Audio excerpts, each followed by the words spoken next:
All right, welcome in. Hoist the colors on this Sunday, April 14th edition of the program. As always, we are with you live, YouTube, Facebook, X. Drop your comments, questions, concerns. I'm sure there's a few after the end result of today's game. As always, I'm Stephen Igo, Scott Lorbatcher, and Jonathan Wagner alongside.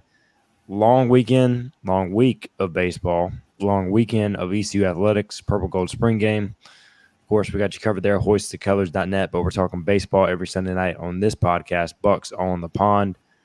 As always, we will go around the horn, give our thoughts on the week that was. ECU goes 4-1. They win the midweek games. Elon, they beat Old Dominion.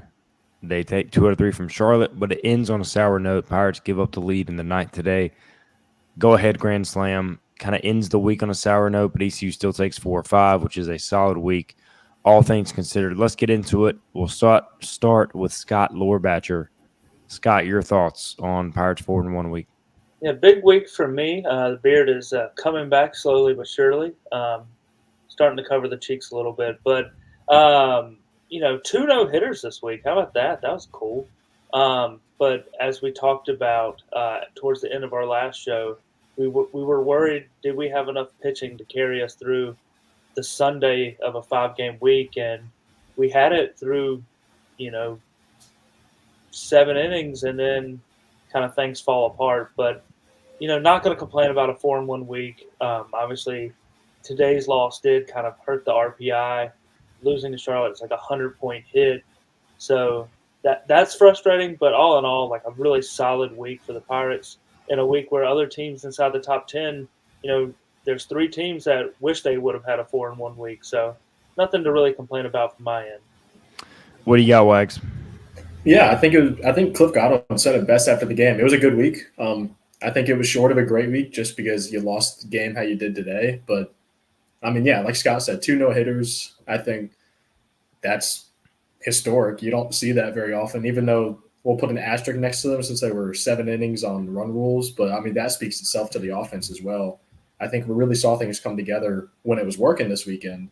The offense, the defense, and the pitching, I think for the first time all season, all 3 came together at the same time. And we saw what the team could do when that happens. So that was really nice. But, yeah, there's a lot of good things to come out of it. But I do think, kind of the overlying theme that we talked about last week was bullpen and, what's beyond your 2 or 3 guys and what's there. And I think coming out of the weekend, that's kind of still a main theme. So good week, not great, like Cliff said, but still a lot of things to figure out, I think. Yeah, I think if you win today, it's undoubtedly a great week. But the weird thing is, guys, I don't know how much 5-0 versus 4-1 moves you up in the polls, but it does have a big effect on RPI, which is, I guess, what's so frustrating is should ECU really be punished for losing this game that much? In a human's eyes, probably not, but in the RPI formula with this crap conference, and we can get into this discussion more later. I feel like Charlotte is more talented, should be better than a team that costs you 100 points for losing to them at home, and they haven't been swept all year. They have lost a lot of series. They make a lot of dumb mistakes, as we saw this weekend, but they're not a bad team. They're just not a very good team. I don't know if that makes sense, but as mediocre as they come. Yeah, they're just completely mid. But they have some pieces, and it's hard to sweep pretty good teams or pretty talented teams. So I don't know. Anyways, we'll get into that discussion more. Chris Allen says, instead of taking comments, have you considered taking calls? You can call it the tally phone. Also, I'd love to see how calls will affect Wags' internet connection. Chris, we have not talked about that. I don't even know we use StreamYard to stream this. I don't know if they have those capabilities. I'm sure somehow they do, but what do you think, Wags? Can you get it done? Probably not. That might be a sacrifice. Call Wags' phone. Just call him directly on the phone. You sacrifice me for the call-in line. If that's a sacrifice you're willing to make, then go for it, I guess. That's fair. All right. We got some comments rolling in. I feel like if we go game by game, I don't even remember what happened Tuesday. Let's do this. Let's touch on the no hitters, guys, just because like it is pretty cool that it happened. 2 no hitters in a week, 2 run rule no hitters, but I have very mixed feelings on.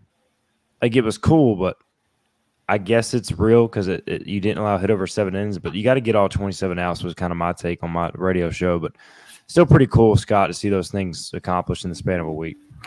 Yeah, I think in my high school had 2 this week too, and they were both 3-inning no hitters with run rules because it was on a doubleheader. So those also don't count. I think it's one of those things where it's like it happens, you're like, oh, that was cool, and then you just move on, and you don't celebrate it the way that we celebrated like Cooch Mainers, which obviously that's a perfect game, something we'll talk about forever. It's kind of like a footnote no hitter, where it's like, yeah, this is the first no hitter since the Pirates in 2024 when it was a 7-inning no hitter. But just kind of speaks to how well we pitched in those 2 games specifically, and give Trey Savage a lot of credit on Friday night for really going out there and shutting it down for 6 innings and allowing us to build a lead to where he wasn't needed in the 7th. Trey Savage, guys, is he's just so good. I feel like we have the same conversation every week. The only week he was hit, Wags, was when UTSA somehow had ECU signs or tipping pitches, whatever it was. And outside of that, he's been unhittable, and he looks like a undoubted first-round pick. And I don't think any team in the country wants to see Trey Savage in a regional. Yeah, for sure. And I'm having deja vu just because we do talk about this every week. But when you have a guy that's that good, I mean, you kind of have to. And again, even when he's not on, and he was definitely on this week, but man, he just mows you down. And a team, like if you don't have a couple of real studs in your lineup, and you're a team like a Charlotte, then it's just, I mean, good luck pretty much. And unless you're getting those bounces, you're getting, we've seen some crazy win lately, and unless you're getting that kind of luck, you're not going to beat a guy like Trey Savage. And yeah, we've said it a lot. If you go into a regional, then I'm probably taking whichever game you pitch Trey, whether it's against the 4 seed in game 1, which you probably don't do that in this situation, or you go him against the winner, probably the 2 seed. And the second game, my money's on Trey Savage. And when you get into a super regional too, if you get into a super regional, you sit in a really good spot when Trey Savage is on your staff. And it's big, especially when, again, the bullpen issues, you're trying to not use Wyatt Lunchel-Shankman and Danny Beal a lot. When Trey Savage can just go give you 6-7 innings at a minimum and pretty much dominate every time he does, then it takes a load off your bullpen. And we saw on Friday, you put up some runs, you get a run rule, and the bullpen only has to pitch 1 inning, and it's Jackson DiLorenzo. So, yeah, he's really good. Yeah, I think he's going to go down as one of the best, if not the best, to ever come through ECU. And I think he's trending towards a top 10 draft pick. And I would not be upset if my Nats took him at 10th overall this year. I wouldn't be upset if he falls to the Seattle Mariners either. By the way, shout out King Griffey Jr. Love the shirt. Reds Mariners playing starting tomorrow. Scott, I think you guys are going to get the better of us because the Mariners are the worst team, the worst franchise in the history of Major League Baseball. I'll say that. I don't know if that's true, but name someone worse. The Washington Nationals blew 2 leads to the Oakland A's. There's only one team that has not reached the World Series. Well, I think to my top right here has an argument for That's fair. although they did get one recently. They did. But, they lost 2 out of 3 to the A's. That doesn't count anymore. Yeah, no. the lows for the Nats feel lower than the lows for the Mariners. But I'll tell you what, if you guys do beat us 2 out of 3, I will wear a Mariners shirt next Sunday. Okay. So wow. I'll offer you the same deal I offered Wags to start the year. So do I have to do anything if the Reds take 2 out of 3? It's up to you. So. All right. I tell you, if the Reds sweep, I'll wear a red shirt? Joey Votto shirt. I do not have any Reds merchandise, so I'll have to go out and purchase some. Do you have a Mariner shirt? I do. Do you just have a shirt for every team? If I go to the stadium, I have a shirt, but I do have I'm also.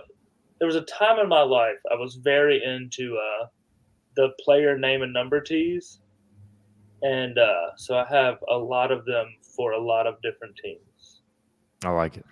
So I do have a Mariners player name and number shirt. All right, we'll see what happens. If you want to watch some West Coast baseball the next 3 days, Mariners, Reds, you know what to do. All right, 230 people viewing and counting because the bots love this show.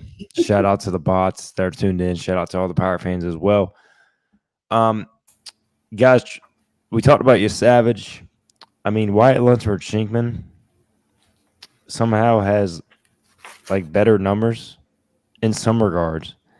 0.92 ERA, 5 saves, 39 innings, 65 strikeouts, 12 walks, 210 batting average. Trey Savage has a 1.66 ERA, 54.1 innings, 86 Ks, 17 walks, 151 batting average against. ECU's got two of the best pitchers in America. Zach Root, I would say, still outstanding numbers, 2.41 ERA, 52 innings, 67 Ks, 15 walks, 208 batting average against. So, like, this staff, top-heavy guys, is just so good. They're built really to win a super regional. They're built to win in Omaha. The problem is getting there. And we talked about it, the lack of depth. I don't know. We did see some more arms emerge this week, Scott, but it's still a valid question mark, I feel like, as the season gets closer to the final month. You have to be willing to use them, right? Did we see Growler this week outside of? I don't think he's pitched since NC State. Yeah, he hasn't pitched since NC State, and I thought the ninth inning of today's game would be a time that we would see him come out, and it wasn't the case. Or instead of Danny Bill early in that game, I thought that would maybe be a spot for Growler. So, you do have to be willing to use these guys in spots. Shinkman got kind of burn up yesterday, which was needed. We needed him to win that game. And then today you go back to Bill, who, I mean, how many pitches did he throw on Wednesday night? Was it 70 or something like that? 60. I think 60. 60. Yeah. 60 on the dot. And he was warming up Friday. So you had him and you had Norby, who both had to throw a lot of innings this week. And with Kaler, Hunter, and Growler, who hadn't thrown very many at all. So I think the depth is starting to show up. Even a guy like DiLorenzo, who made pitches tonight, didn't get a call on one, and kind of snowballed from there. And other guys throughout this weekend, but you have to be willing to use them in key situations. And I thought maybe we didn't do that today as well as we did on Tuesday and Wednesday, which resulted in some pretty good moments for us. Chris Allen says, what a terrible loss today. This is what happens when you pitch Wyatt 4 innings on Saturday and Bill throws 4 innings every game. There was another comment I wanted to read. Yeah, Jeff Neal says, I'd have preferred D'Lo to come in the ninth with a clean inning versus the jam. Yeah, Wags, what'd you make of that? Look, I like Chris Kaler a lot. We have not seen him in that situation, I don't think. He is more experienced, but I do like going to a freshman with a clean inning. Look, my thing, too, is I saw some people calling for Shinkman. He threw 50-plus pitches yesterday. I'm fine with that being his outing for the weekend. Like, he was dominant. He was in a groove in a tight game. Let him ride. This is why we were kind of calling for guys to be used early in the season so they get this experience. And I still think you can have some good things coming out of this situation despite losing. This is a learning experience for everybody. But, Wags, your thoughts on D'Lo coming in that situation versus maybe starting a clean inning? Yeah, I think when we were texting, when we headed to the bottom of the eighth, I think I texted you guys and I said, just get a couple more runs and hand it over to D'Lo. And, I think that would have been my ideal situation. And look, I like Chris Kaler. I still think he's a good pitcher, even if it hasn't really translated to the field lately. But Kaler's a guy who's going to work fast, uncomfortable at bats. But I think that's kind of counterproductive against a team like Charlotte who's going to work the count. And I mean, even against G Savage, I mean, they did a great job of working the count, especially early against him this weekend. And they really made you work to get him out. And even if they ended up striking out, you're throwing 6, 7, 8 pitches. It feels like an at bat. So Kaler, I feel like that's not the best situation, best opponent for him. But in hindsight's 2020, yeah, obviously. But yeah, I would have rather gone to D'Lo there.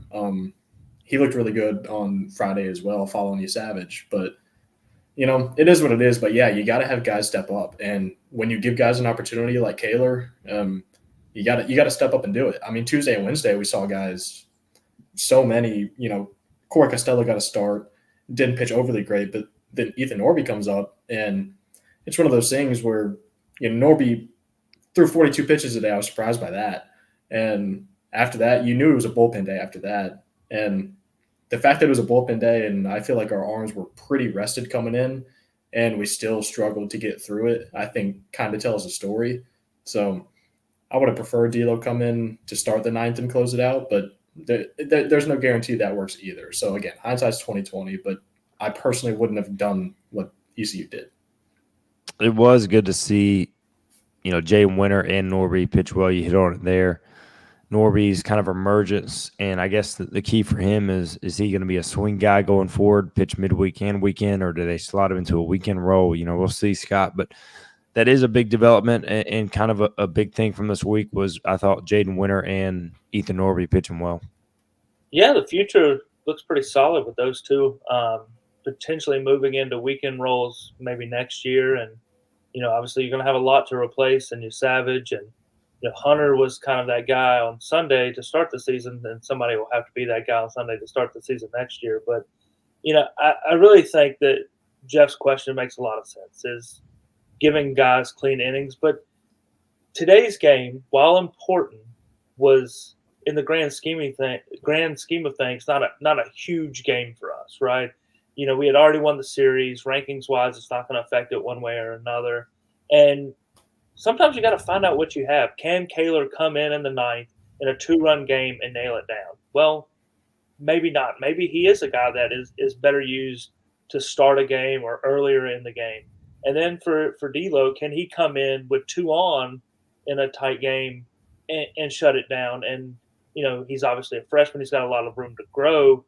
And, right now he's maybe not the guy that you want that to take the ball in that situation, in a regional or a super regional, or maybe now that he's had the experience of coming in a tight spot against a good crowd, he can now hang his hat on that experience that he's had and say, you know what, this is what I did before. I was nervous. Now I'm not. Now I'm locked in because I know what I'm going into. So, I do think we're starting to see some of the future emerge, not only in our pitching staff, but also in our offense. I thought Colby Wallace and Russell Carter have really kind of emerged as key pieces of the lineup. Dixon Williams as well, kind of in place of Starling. So the future that I was very nervous about going into the season is starting to look brighter and brighter to me. Yeah, Colby Wallace was a beast this week. I do want to talk about him and the situation with Jacob Starling. We'll get into that. Adam says, thoughts on Danny Bill's control issues. Think he walked 3 today tired. I mean, guys, I think he's just tired. I mean, he leads that team in appearances. 19 in how many games has ECU played now? 35. So he's pitching over half the games. He pitched probably over half the games last year. And I would say Danny probably would say this is what he wants. It's his senior year. He wants to be the guy, but I think he is tired. And look, not that Wyatt hasn't been dominant, but look how he looked elite on Saturday because I thought he hadn't pitched all week. So I think tired more than anything, right? Right, Wags? Yeah, I think I said during the game, he just looks gassed. I mean, came in and walked a guy, and I think they showed a graphic on the broadcast, and I think he's top 5 nationally in active players amongst career appearances, and it was upwards of 90 about that. So, I mean, when you really think about that, 90 appearances, and yeah, he's been here 5 years, but still, it's that's a lot. That adds up. So, yeah, I think it's really that simple. I think he's pitched a lot. He's probably pitched a little too much, and I'm not going to say it's catching up to him, but I think it's a theme this season to me with him. It's just he hasn't quite looked like Danny Beal, I don't think. And I think that's why. Yeah, you look at his 8 walks over his last 4 appearances. Before that, in his previous 4, he had no walks. So whether it's fatigue or something mechanical, I'm sure they're working hard on it. And, to Danny's credit, he still didn't give up a run. Worked 1 in the 3rd inning and did not give up a run. Also, obviously, Jake Hunter and some huge defense behind him was crucial in that. All right, let's talk about Colby Wallace, Jacob Starlin, Dixon Williams, Scott. ECU, I think, has a good problem here when Starlin comes back, kind of figuring out how to handle this. Your thoughts? Yeah, I don't know how you take Colby or Dixon out of the lineup, and I know the direction that I would go. I don't know if it's the direction that Cliff would go, but I think that seeing Colby play third over this last week and a half, I think he could play shortstop, and I think offensively that's your best lineup is Jacob Starling at second, Dixon or Colby at some combination of those two on the left side of the infield. Now, do I think that's what will happen? It's probably not, but he has emerged as another bat that will be very important for this team going forward, and he's somebody I'm looking forward to seeing in the lineup every day next year, and in the lineup much more this year. And it allows you to let Starling get healthy, right? No need to rush him back. No need to push him to where he's maybe playing at 80-85%. We can let him get up to 100% before he has to re-enter the lineup. Yeah, Starlin Pirate on Twitter says, "What's up with Star? He's got a oblique injury. I heard he was taking BP, but was only bunting. So I don't know if that really counts as BP. More so just seeing live pitching, bunting. No need to swing right now. Oblique, obviously, totally involved with that muscle when you swing, turn, throw. It's kind of hard to play baseball with an oblique injury. So honestly, this thing can linger for a month or two. They need to get it taken care of as long as possible, Wag. So, look, I know you're going to shout out Pinecrest here with Colby Wallace, so go ahead and do your thing. Yeah, I mean, big Pinecrest guy. But yeah, I mean, you look at Colby, and we were talking about it a little bit during the game, and last week we talked about how he just grinds out at bats, and we saw that again this week. And he's a guy with his swing. He's a lanky guy. He's tall. He's big, and I think he's got more room to grow too. But he's a guy. He had 10 home runs in high school, but tall outfield wall going around at Pinecrest. So I think that could have been a little more. But he's a guy that I think, as he kind of finds his swing at the college level, he's got power that can develop too. But he looks like a natural third baseman. He had a better glove, better reaction time than I thought he would, honestly. And his arm, it speaks for itself. I mean, there's a reason he came in as a two-way guy. He throws low 90s on the mounds, and you saw that at third base. And, yeah, what would I do? I probably do what, like Scott said, and one of them at short, try it. I don't know if either of them's a shortstop, Dixon or Colby. I don't think they are. But this isn't dragging on Joey Barini, and I'm just reading the stats. And this week in the 5 games, there were 11 innings that ended with Joey Barini at bat, and he left 17 guys on base. And that when you're going to the postseason, you can't have that. So again, Joey Barini's going to play, and he should play a little bit. I don't think he should start every day. I don't think anybody should be guaranteed a starting spot every day outside of a couple guys in this lineup.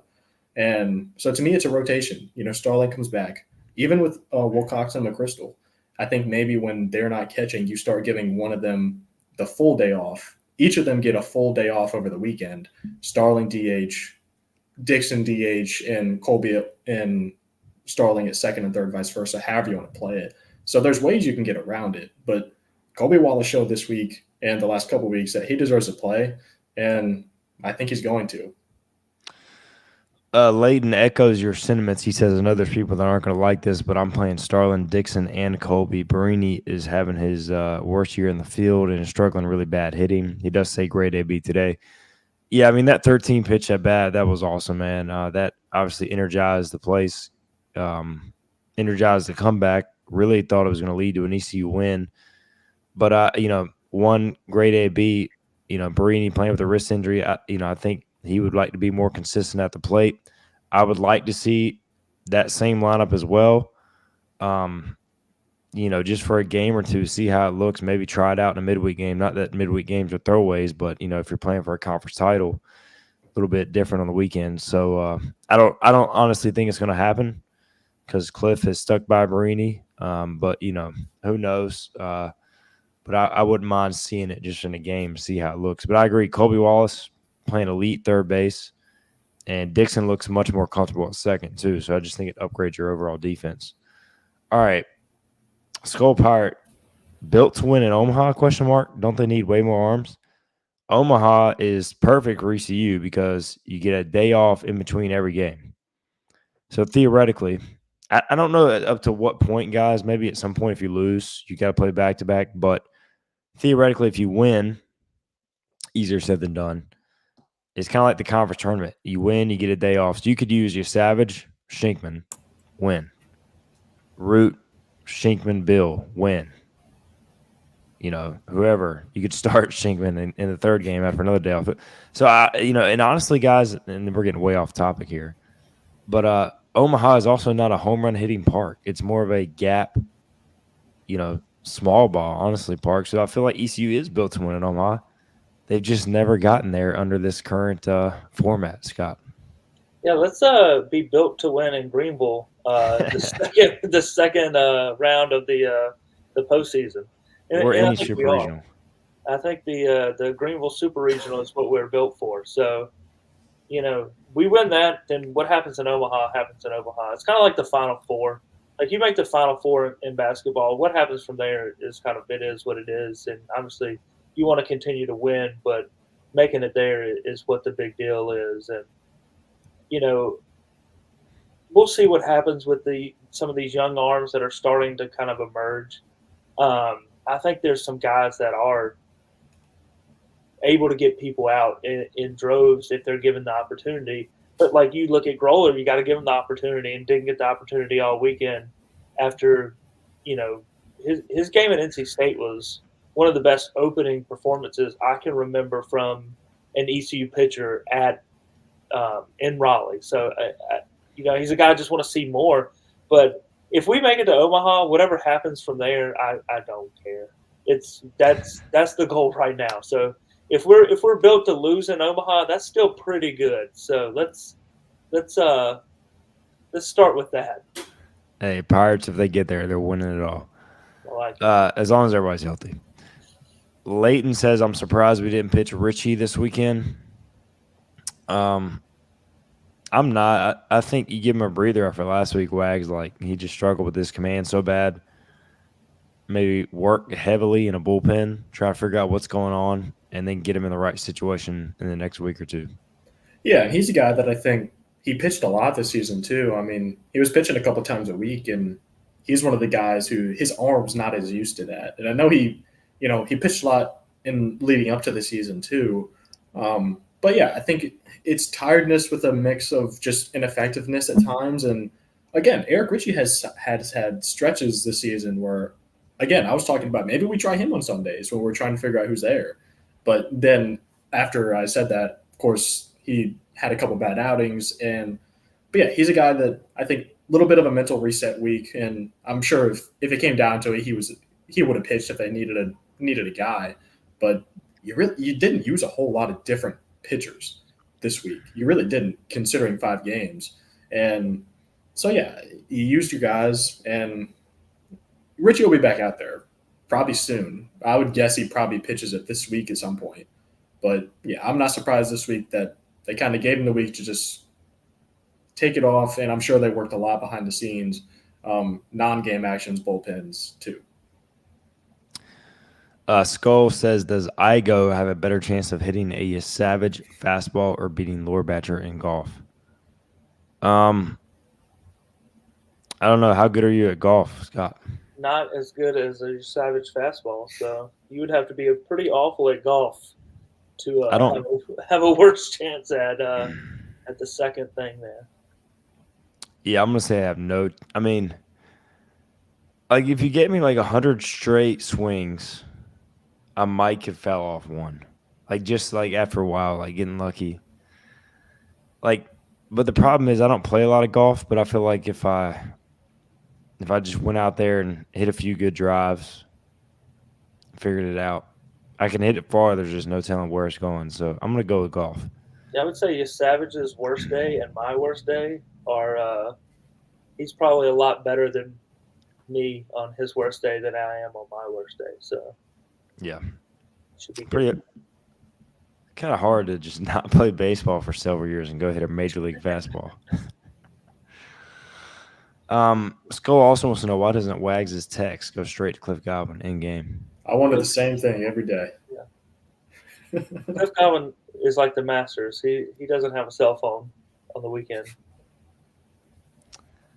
Friday and Saturday, their leadoff drew like 8 to 9 pitch walks, is what Leighton says. That's the same guy who also got benched for forgetting how many outs there were, which was a huge game or a huge thing on Saturday's game. Let's see here. Chris says, my dad is convinced this loss will cost him a host spot. I've tried to walk him off that ledge. We are in good shape, right, regardless of seed. Break it down, Scott.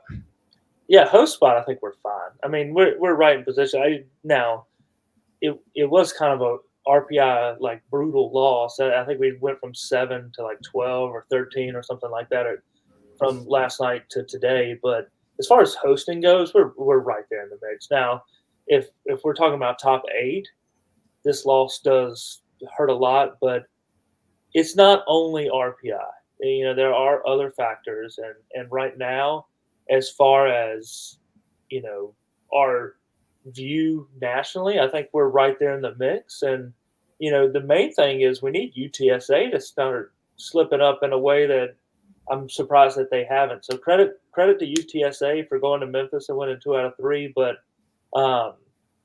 yeah, I think winning the conference outright regular season and then also winning the conference tournament are as important as our RPI. Now, if it's last year where our RPI was like 20 something, kind of going into selection time, then yes. But for right now, I think we're still very much in that host conversation and still right on that fringe line for the top 8. Yeah, I mean, it's just hard for ECU because in unfair fashion, basically if they won 2 out of 3 the rest of the way in conference, their RPI would drop probably to the lower teens into that 20 range. So they're going to have to sweep some series just because this conference is such an RPI drag. And that it shouldn't be that way, but that's how it is.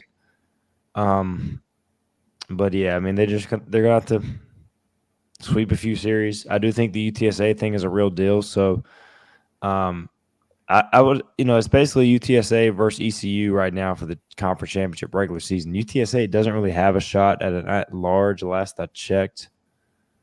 Do we know what they are in the RPI, guys? Y'all have it pulled up? They're about 80, yeah. Yeah, so, I mean, they got a long way to go. And I think, 84.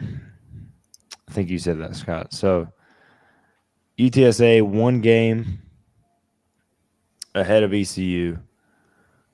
UAB this coming weekend at home at Rice. Those are 2 extremely winnable series. Now, they do finish with Wichita, South Florida at FAU. So, this may be coming down to the end of the season. Here's a question for y'all. How much does it matter? Let's say ECU and UTSA tie for the championship. I think even though UTSA would be the 1 seed due to the head-to-head, they give it a co-champion for the regular season. Is that enough in the committee's eyes, or does ECU have to win this thing outright to host? Scott, Well, or Wags? I'll jump in. Yeah, I think, back to the last conversation real quick, I think, we talked about earlier with, what does losing a Sunday game to Charlotte when you're 4-0 in the week already mean? Well, it's not going to stop you from jumping up in the rankings. I think ECU moves up to number 8. But I did my first official field last week, field of 64, and I think I had ECU as the 7th seed nationally. And, losing that game, like Scott said, it is a killer. And again, hosting, I'm almost 100% confident ECU is going to host. So I think maybe this loss moves you down from 7 to about 10. That's probably worst case. But even then, I think they're right there, like Scott said. But yeah, I think looking forward, UTSA, they're a better team than I thought they were. And they were in the mix to make the postseason last year. They just kind of collapsed late.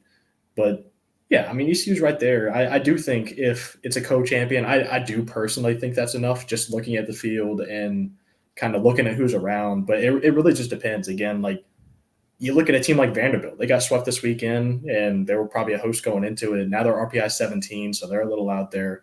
The UC Irvines of the world, the Coastals, the Dallas Baptists, even Duke. I mean, Duke's RPI is down 25. So there's a lot of teams that are obviously they have better opportunities to make up RPI than ECU does.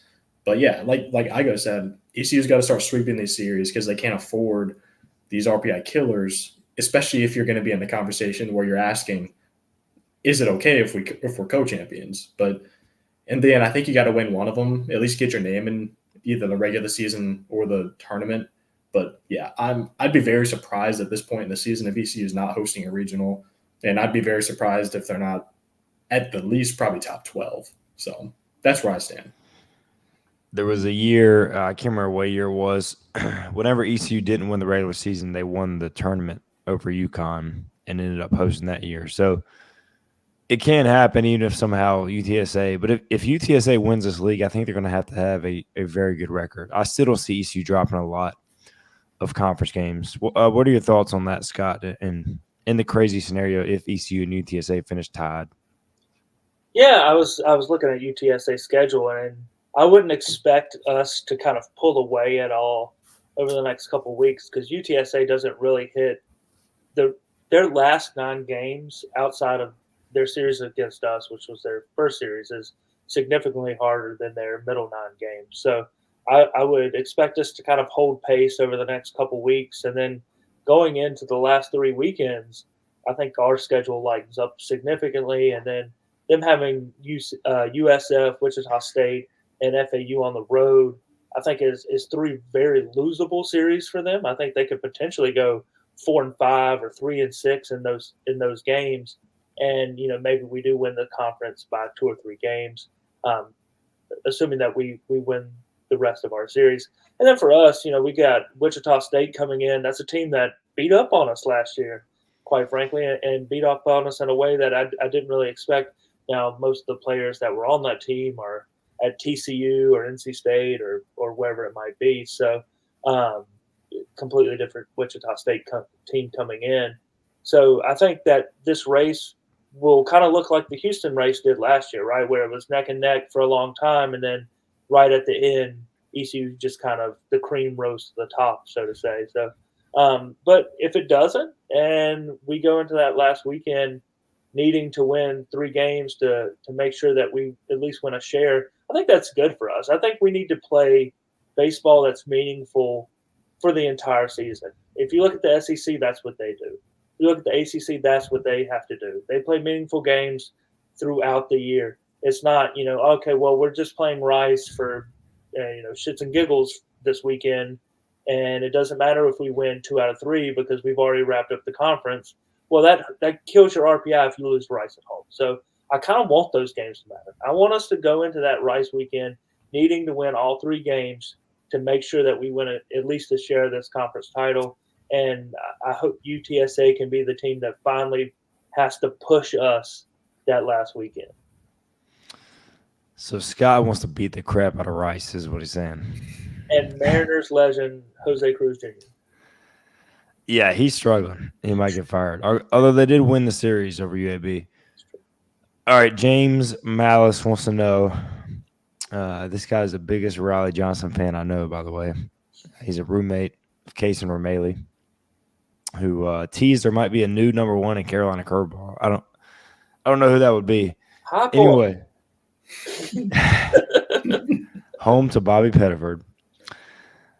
James says thoughts on Riley Johnson consecutive games on base. I think it's 32, 33. I can't remember, but Riley Johnson is a beast, Wags. Yeah, he is a beast. And again, we've talked time and time again about how he's so far from 100% health-wise right now. Both of his shoulders are banged up. Both of his shoulders pop out. I mean, as someone who's hurt both of my shoulders like that too, and I know that's not easy, and I couldn't imagine playing baseball. let alone playing at the level that he is. And it's offensively, it's defensively, it's base running, it's every facet of the game. Riley Johnson is such a valuable part of this team. He's hitting leadoff, he's getting on base all the time, and his power's coming through too. I mean, he killed a ball that he kind of went down almost to his knees and kind of golfed out of there this weekend, and that was a big home run.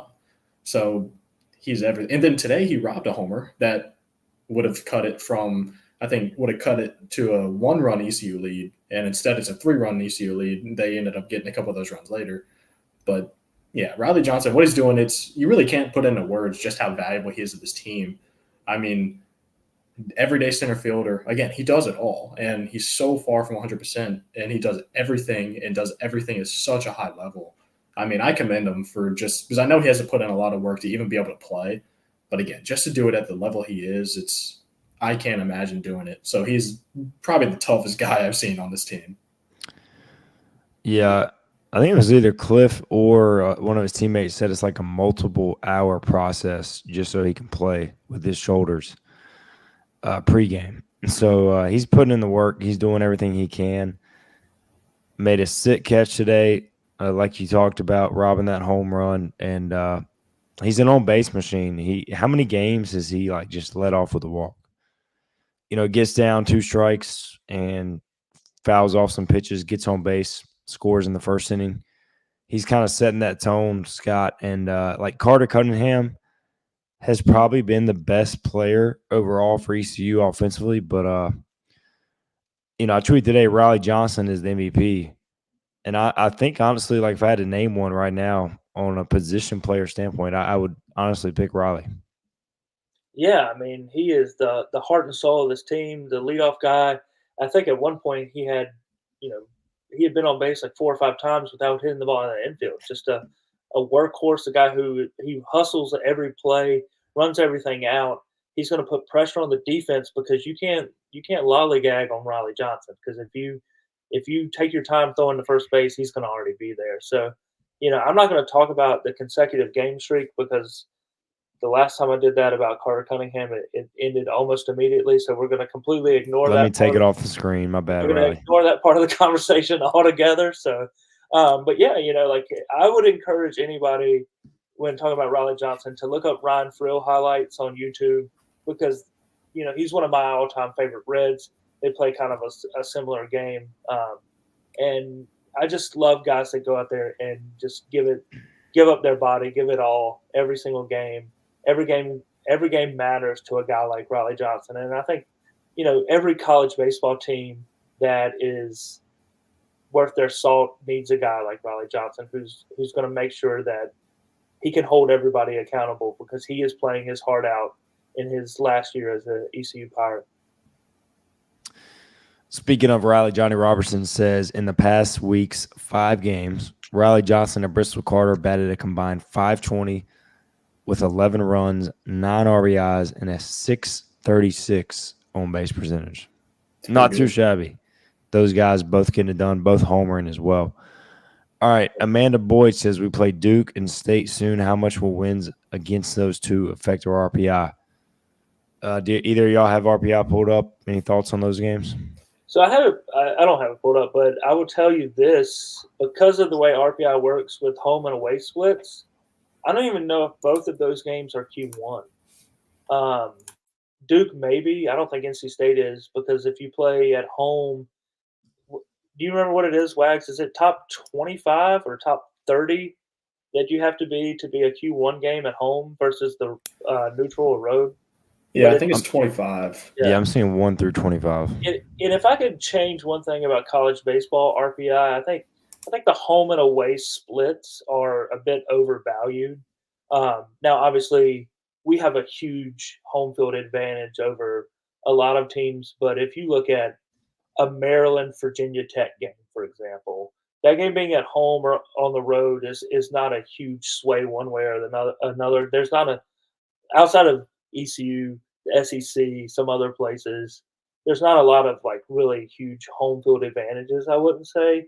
So I think because those games are at home and they're single games, they don't necessarily affect the RPI in a way that is super meaningful. Obviously, winning them is much better than losing. The best thing for us right now would be for a team like UNC to continue to win. I know they swept Notre Dame this weekend, and then let's give a shout out to our boys at Ryder, the Bronx. I don't know if they won today, but they were 11-0 in the 2A MAC going into the day, as well as Columbia. I know has kind of rolled through the Ivy League. Teams like that winning actually matter a lot for us.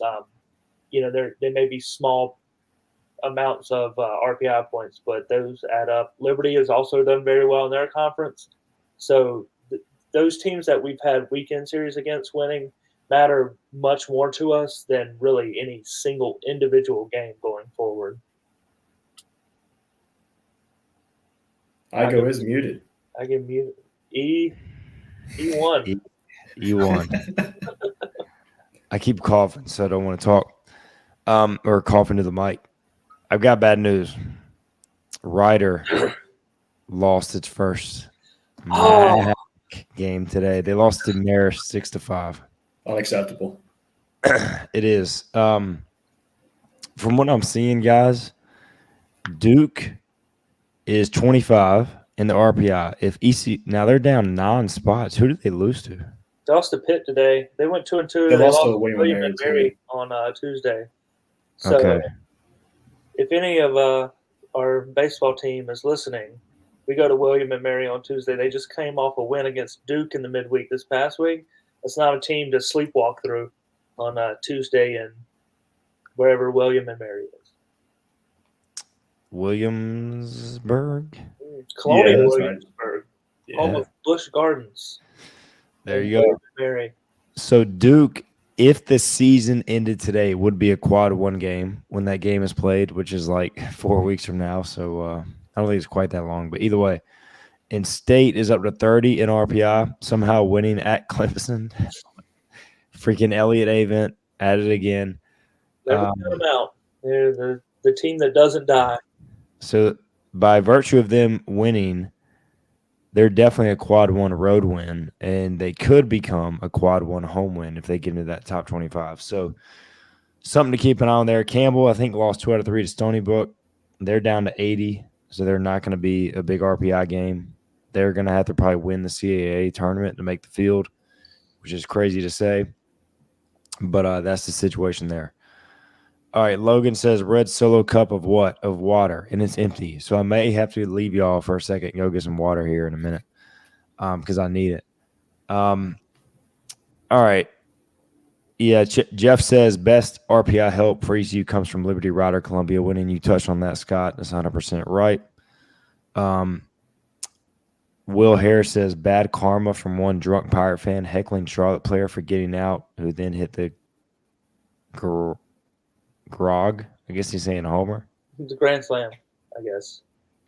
Okay.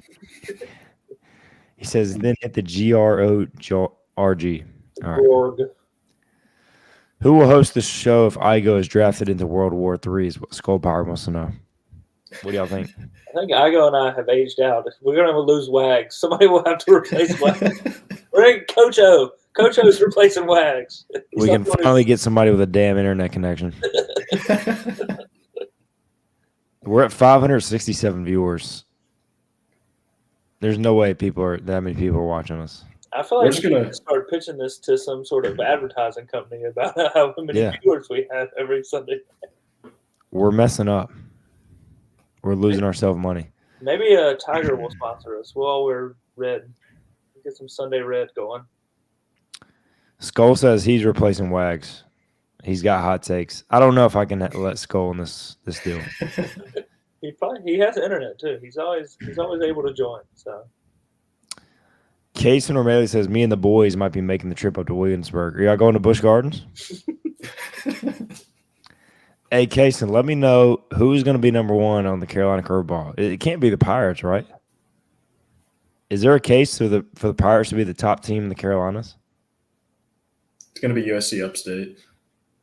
I feel like there is because Clemson lost to NC State, the team we beat.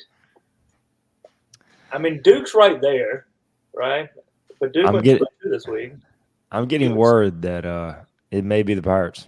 Hey, I can see it. the Hampton Pirates of Virginia somehow number one. The Carolina Curveball Patriots.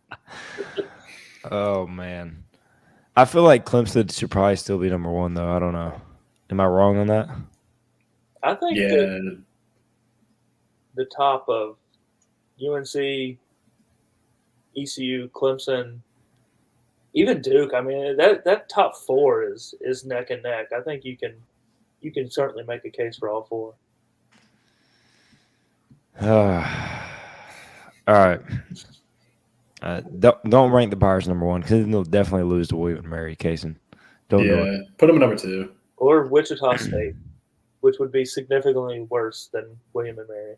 I'll be there on Friday, so we already have that jinx going, so we don't need to double up.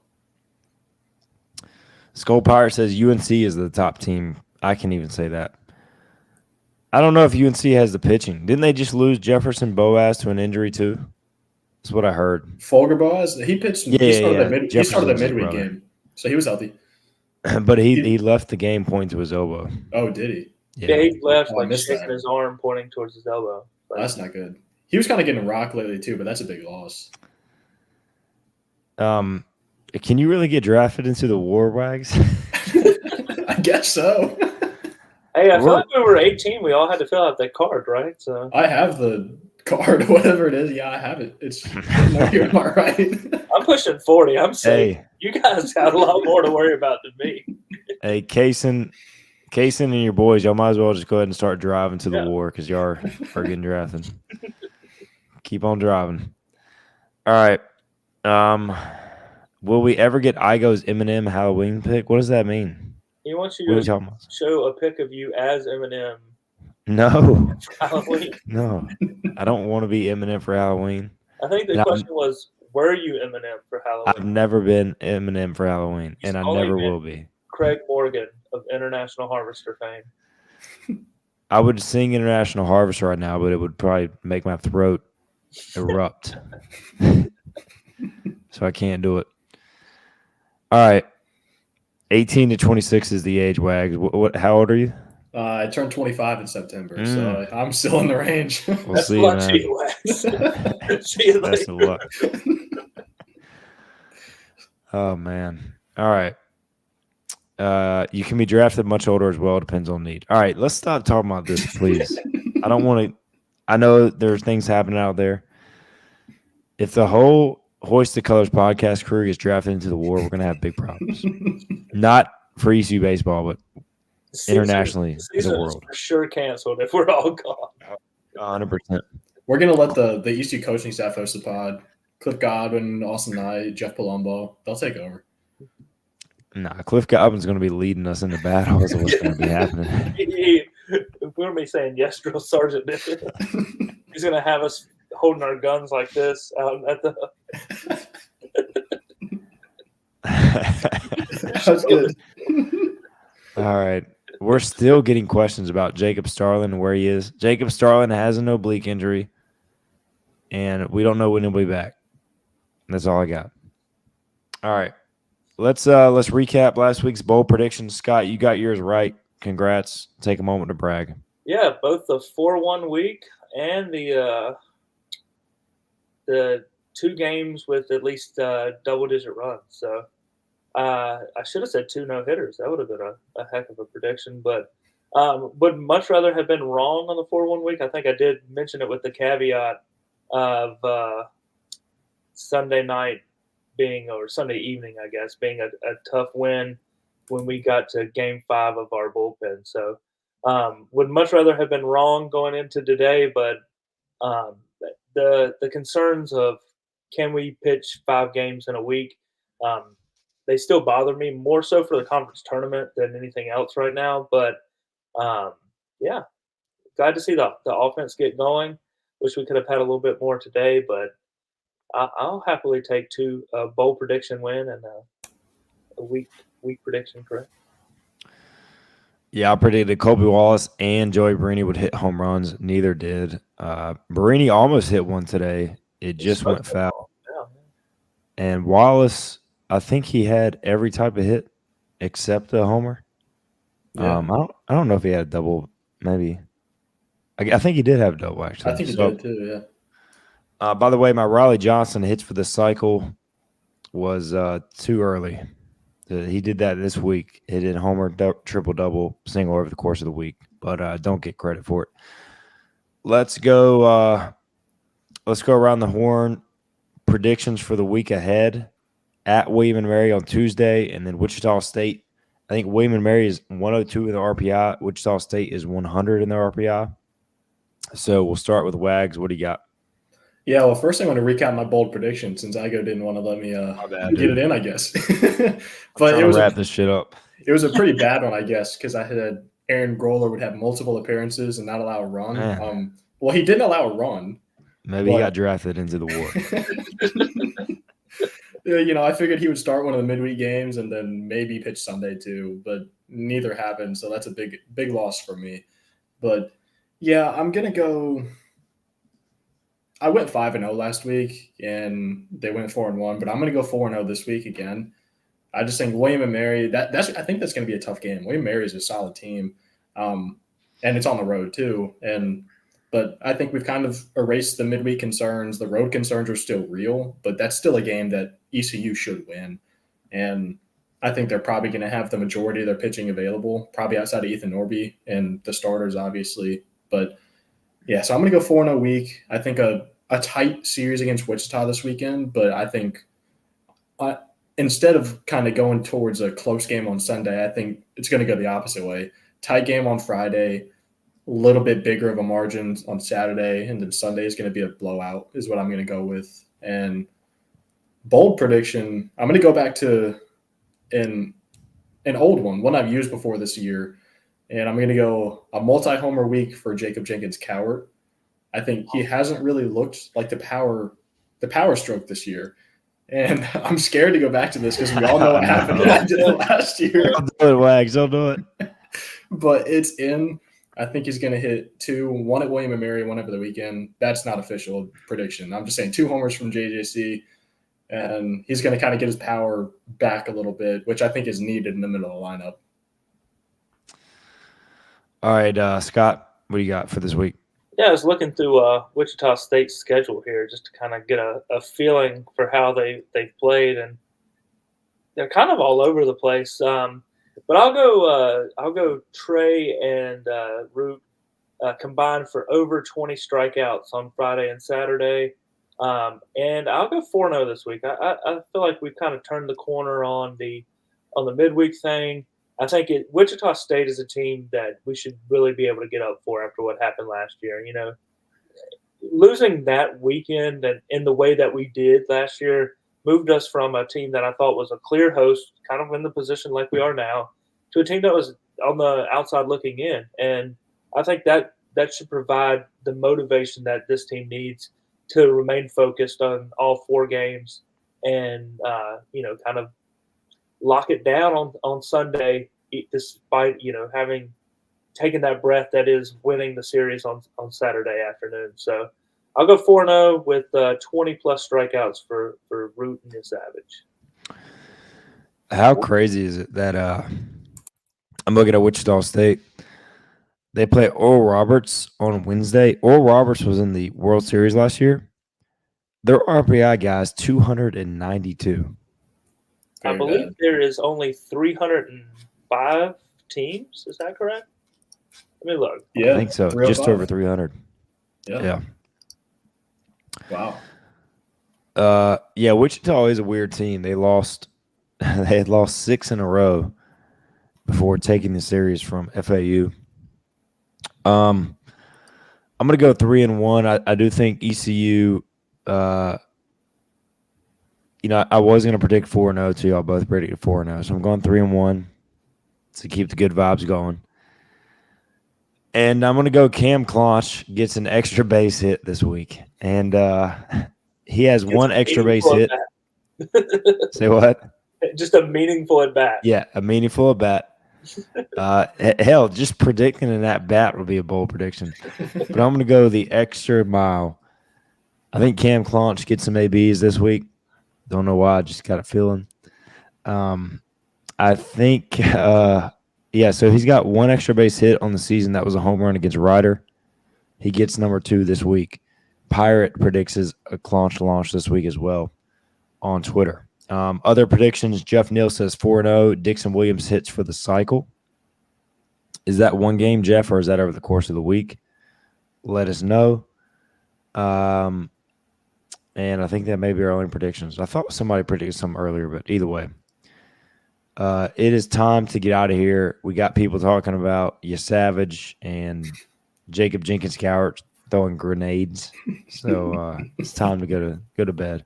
I need to rest my voice. I got to interview Cliff Godwin in the morning, then Trey Savage and more. Skull Pirate predicts 2-2. Jeff Neal says Dixon Williams will hit for the cycle over the course of the week. So there you got it. We made it an hour, fellas. Appreciate y'all as always.